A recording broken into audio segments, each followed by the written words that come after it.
जो भाई साहब है जिनका मुर्गा बना रहा हूँ, इनके वाइफ से मैंने पहले बात करी थी और बातचीत में इनकी इतनी सी आवाज रिकॉर्ड करके अपने पास रख ली। ये है वो। हाँ, सुन रही हूँ सारी बातें जी। बनाओ मुर्गा। हेलो। सूरज जी नमस्कार। नमस्कार।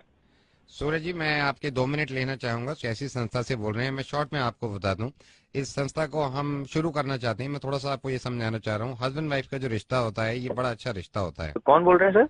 मैं वीरेंद्र बोल रहा हूँ सर, आपको ये समझाना चाह रहा था। सर आप माइंड मत करिएगा, लेकिन हम हर मतलब ज्यादातर मर्दों को इसमें फोन कर रहे हैं। इसमें ये होता है सर, आपने देखा होगा हस्बैंड वाइफ का रिश्ता होता है, कभी इसमें कॉम्प्लिकेशंस भी हो जाते हैं, कभी प्यार मोहब्बत भी हो जाती है।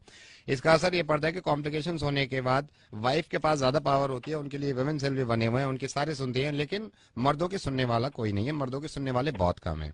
तो हमको ये पर्सनली लगा कि भाई नहीं, हर जगह बैलेंस होना चाहिए, तो हम एक संस्था शुरू करना चाहते हैं। इनफैक्ट आज से 25 साल पहले होता तो हमारी लाइफ कितनी सुधरी हुई होती। तो हम एक दिन यही बैठ रहे थे अरे क्या सोच रहे थे आप? उनसे सुनिए ना जिनके साथ आप बीती हो रही है रोज।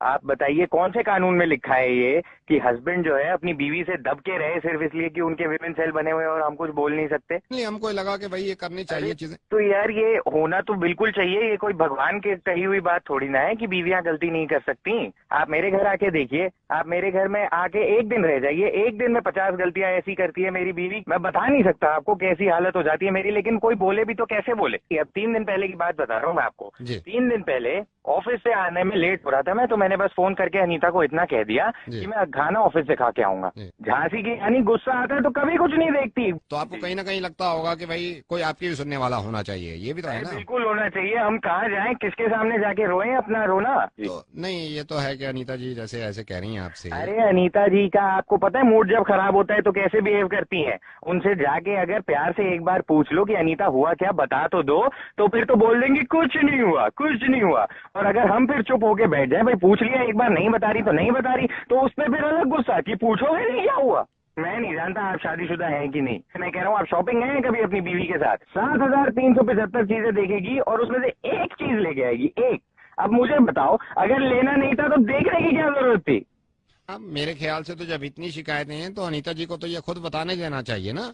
अरे उनको भी बताना चाहिए और जो हमारी संस्था है उनको भी बताना चाहिए। संस्था इस बारे में इंसाफ तो करे थोड़ा हमारे संस्था साथ। बनने में तो टाइम लगेगा। अनीता जी भी लाइन पे। अनीता जी सुन रही हैं आप सारी बातें?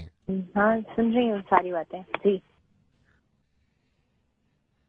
सुन रही हो ना अनीता? ये है सारे वो लोग जो तुम्हारे खिलाफ भौंकते हैं और फिर मुझे भी भड़काते हैं, है ना? पिछले 1 घंटे से मुझे इतनी बातें बोल रहे हैं तुम्हारे बारे में, भड़काए जा रहा है मुझे।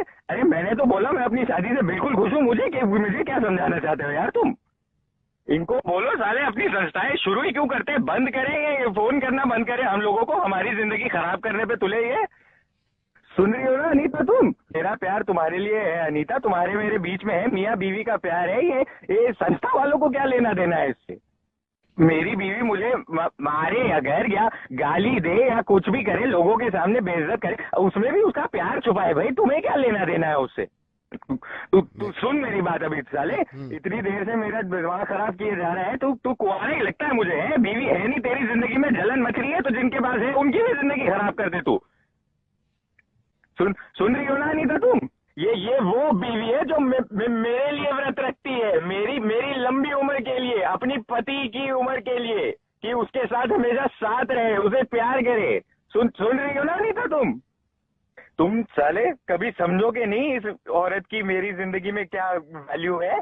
मैं तो चाहता हूँ कि भगवान हर किसी को ऐसी एक बीवी दे कि उनकी जिंदगी खुशहाल बने। तुम सुन